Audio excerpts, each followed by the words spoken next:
see right there. Hemi. Okay, I'm going to do a walkthrough on my friend's collection of cars. And but we're not going to start down there. We're going to start over here with this 1969 Dodge Coronet RT. 440 4-speed car. Dog dish, side scoop. And it looks like it was in a slight fire. Let's see. Nope, can't open it. But I don't know if you can see on the dash. It's a little melted. But a few of these cars are. But my friend Seth said is there an engine in here, Seth? No engine. But it is a real 440 Coronet RT, which is pretty cool. But then we go around here. The chickens are crowing, whatever you call it.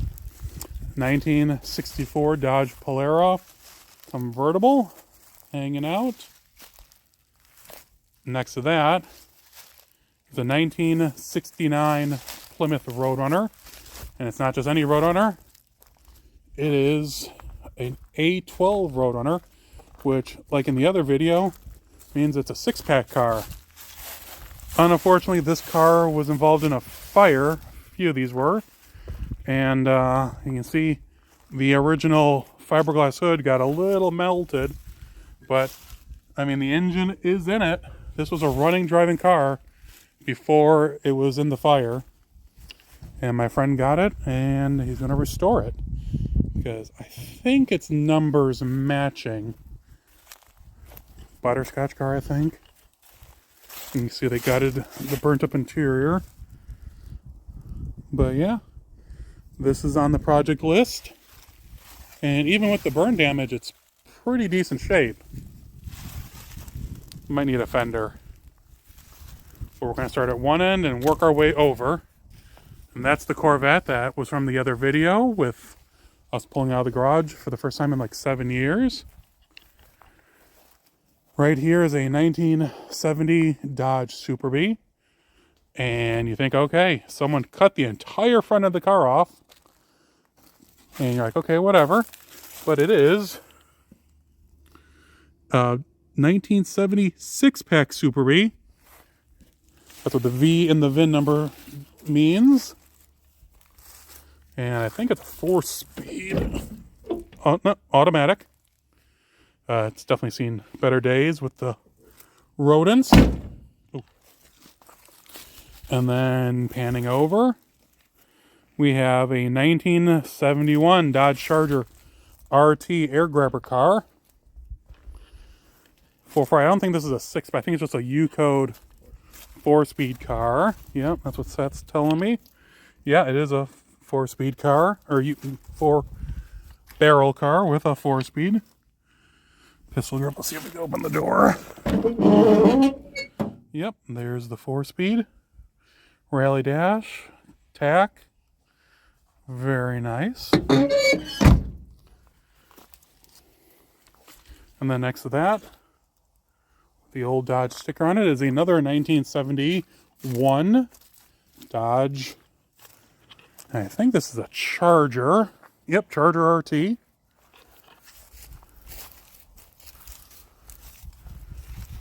This one is, what's it? This one's a 6-pack. Okay, this is Charger RT 6-pack car.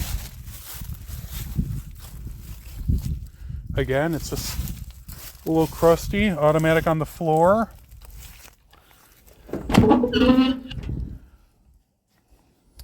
Wow, this one's really dirty on the inside. I like the remains of the vintage stickers in the window. This one was last registered. And you can see from the VIN, the V. Can make out when it was last registered. And then this car is a 1968 Dodge Coronet. Is it a Superbee or RT? It's an RT. And it's not just any Coronet RT. It is a Hemi car. Hemi's not in it currently. You'll see possibly the original engine in another video. But Real RT Hemi car. The VIN shows it. In 1968 and 69, you can see, there it is. You can see the J in the VIN number. That signifies Hemi car. Automatic on the floor. Bucket seats, console. That's pretty nice. Oh, even closes real good. Okay, and then we got... See, this is the tail lights that I was telling you about. These taillights came on 68 Coronet 500s and RTs only. Superbees, Coronet 440, model cars, and basic came with different ones. But that is... Whoa. That was weird. That is one of my favorite tail panels. There's the burnt up A12 car. And here is another 1969 Dodge Coronet. I think this is the Tribute, right? This one's not a real A12 car, but I think it has a real A12 hood on it from what I was told last time. It's got a 4-speed in it.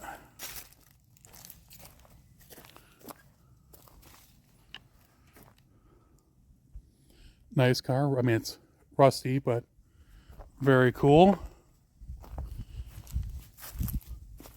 And the car next to it is a 1970 Plymouth Road Runner.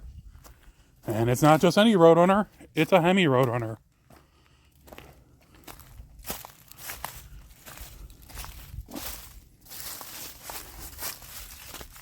See right there. Hemi air grabber. It's missing the grill, but he has plenty of spare grills lying around, to say the least.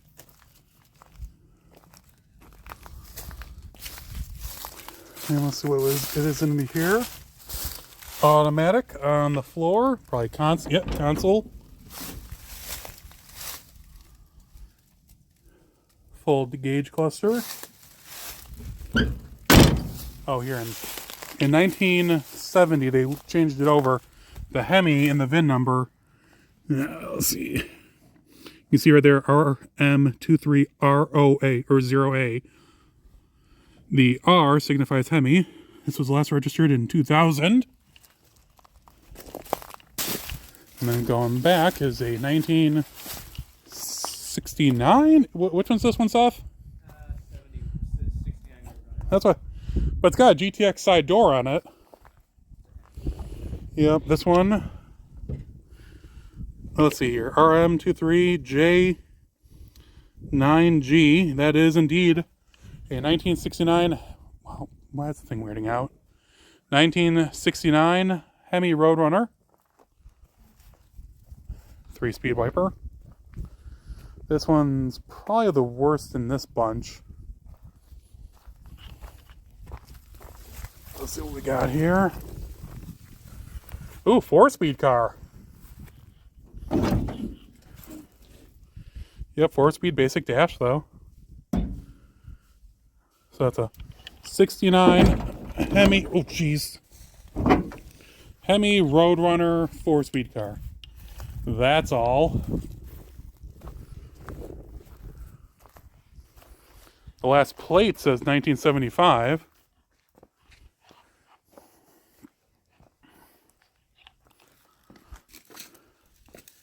You know, it's not as bad as it looked. I thought it looked worse. I mean, it's a little surface rust, but it's not terrible.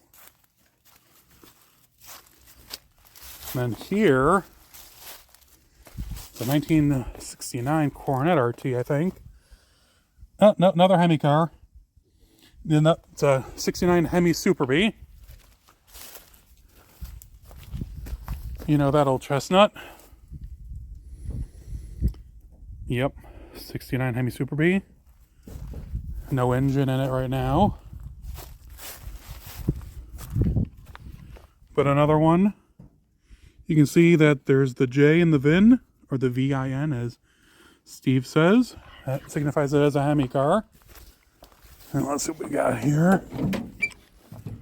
4-speed car. Rally gauge cluster. Bucket seats. Little rusty. Oh, jeez. And then there is a barn, which I will add on here at the end, because there's more. Like, this is a Charger speedboat. That's a Hemi Cuda, and then there's Hemi Challenger over there. 69 Dodge Coronet 500. They actually had the 500 model all the way to 1970, because I actually parted out a 1970 Coronet 500 four-door. I still have the emblems, but it was parted out for a better cause. Ooh, this one got a little hit in the front end. And then walking over, we got 1960, I think it's a 67, 68? It is a 68. It's got the round tail lights, or the round side marker lights. But it's a 1968 Chrysler 300 convertible. Red car, white interior, white top. 440 probably. Ooh, there are the wheel skirts, or the quarter skirts. Automatic on the floor, bucket seat. Wow, that's a cool combo. And then over here is the other two GMs that are on the property. 1965 GTO, 389 tri-power car. Last registered, or last went to a car show, Super Chevy show in 2008. Bucket seats. Has a bunch of holes cut in the trans tunnel, so I'm not sure if it was a 4-speed or automatic. It's only someone's race car. And then we got 1965 GTO convertible, another 389 tri-power car. Let's see if I can get in under the hood.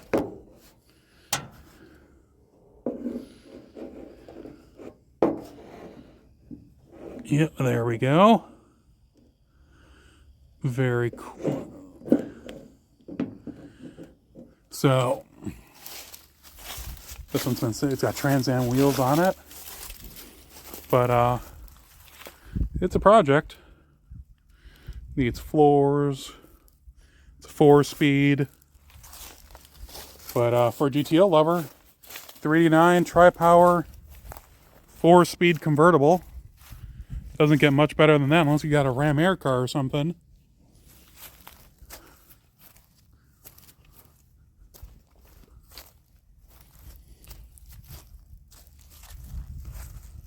And then two more Mopars. 64 Polara 4-door or equivalent, maybe a 330, and then a 65 Coronet convertible. Black car, red interior. So that's it for outside. Let's go inside and see what else we got. We got a few cool cars.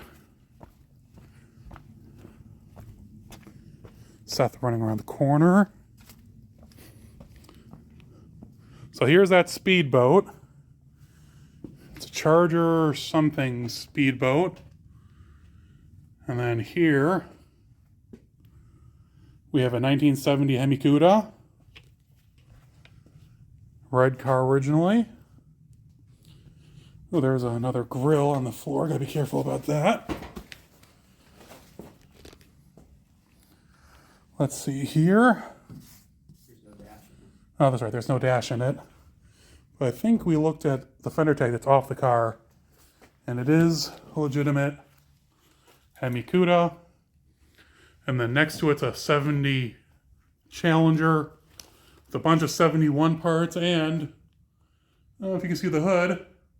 It says 426 Hemi on it. It's not an original Hemi Challenger, but it has a Hemi in it now, I believe.